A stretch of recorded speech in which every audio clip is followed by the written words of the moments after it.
लोगों को जो दोगे वही वापस लौट कर आएगा। एक आदमी बर्फ बनाने वाली कंपनी में काम करता था। एक दिन कारखाना बंद होने से पहले अकेला फ्रिज करने वाले कमरे का चक्कर लगाने लगा तो गलती से दरवाजा बंद हो गया और वह अंदर बर्फ वाले हिस्से में फंस गया। छुट्टी का वक्त था और सब काम करने वाले लोग घर जा रहे थे। किसी ने भी ध्यान नहीं दिया कि कोई अंदर फंस गया है। वह समझ गया कि अब 2-3 घंटे बाद उसका शरीर बर्फ बन जाएगा।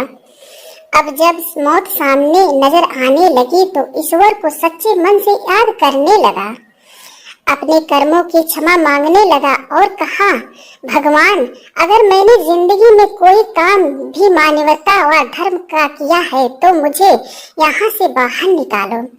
मेरी बीवी बच्चे मेरा इंतजार कर रहे होंगे।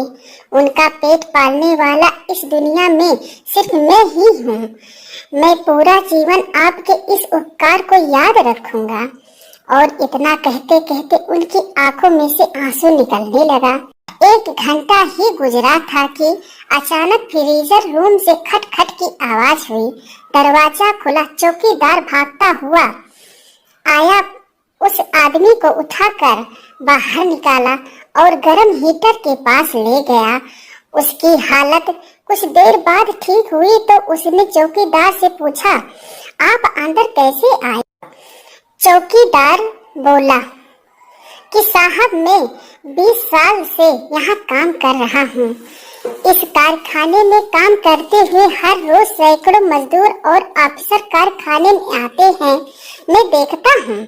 लेकिन आप उन लोगों में से हैं जो जब भी कारखाने में आते हैं तो मुझसे हंसकर मिलते हैं और हाल चाल पूछते हैं और निकलते हुए आप वही मिलनसार स्वभाव जिसका मैं हर शाम बेसब्री से इंतजार करता हूँ, जो मेरे सारे दिन की थकावट दूर करता है। जबकि अक्सर लोग मेरे पास से यूं ही गुजर जाते हैं कि जैसे मैं हूँ ही नहीं। आज हर दिनों की तरह मैंने आपका आते हुए अभिवादन तो सुना, लेकिन जाते समय आपकी आवाज सुनने के लिए इंतजार करता रहा। जब ज्यादा देर हो गई तो आपको तलाश करने चल पड़ा कि कहीं आप किसी मुसीबत में न फंसे हो। वह आदमी हैरान हो गया कि किसी से हंसकर बात करने जैसा छोटे काम की वजह से आज उसकी जान बच गई। उसके मुख से निकल पड़ा, जो लोगों को दोगे वही वापस लौट कर आएगा।